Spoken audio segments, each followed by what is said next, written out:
महाराष्ट्र में लगातार सामने आ रहे पेपर लीक मामलों को लेकर विपक्ष ने सरकार पर तीखा हमला बोला है। कांग्रेस नेता विजय वडेट्टीवार ने कहा कि टीईटी पेपर थाने में लीक हुआ है, जबकि नीट पेपर लीक के तार भी महाराष्ट्र से जुड़े मिले हैं। उन्होंने आरोप लगाया कि सरकार परीक्षाएं निष्पक्ष तरीके से कराने में पूरी तरह विफल रही है और इसका खामियाजा मेहनत करने वाले छात्रों को भुगतना पड़ रहा है। वडेट्टीवार ने यह भी कहा कि बार बार पेपर लीक होना सरकार की नाकामी है और ऐसे मामलों पर स्थायी रोक लगाने के लिए ठोस कदम उठाए जाने चाहिए। काय चाललंय महाराष्ट्रात? नीटच्या पेपर फुटीचे केंद्र महाराष्ट्र, टीईटीच्या पेपर फुट, आता टीईटीचा पेपर सुद्धा महाराष्ट्रातील ठाणे जिल्ह्यात फुटला।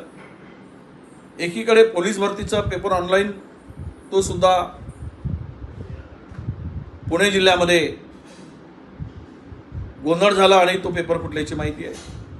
मला कळत नाही की महाराष्ट्र सरकारला झालं तरी काय, टीईटीचा पेपर फुटतो कसा?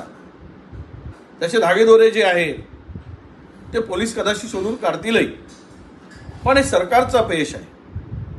नीट पेपर फुटे असेल, टीईटी असेल, पोलीस रिक्रुटमेंट असेल, यामध्ये सरकारची भूमिका काय?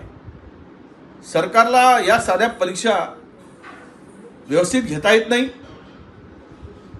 म्हणजे सरकारला विद्यार्थ्यांच्या प्रती त्यांच्या भविष्याच्या संदर्भात काही देणं घेणं नाही। हे दिवस रात्र मेहनत करून हे सगळी पोरं मेहनत करून एक्झाम देतात आणि ते पेपर लीक होतात, त्यावेळेस त्यांचं भविष्य अंधकारमय होतं। ही साधी कल्पना जर येत नसेल तर राज्यकर्त्यांनो तुम्हाला खुर्चीवर बसण्याचा अधिकार आहे का?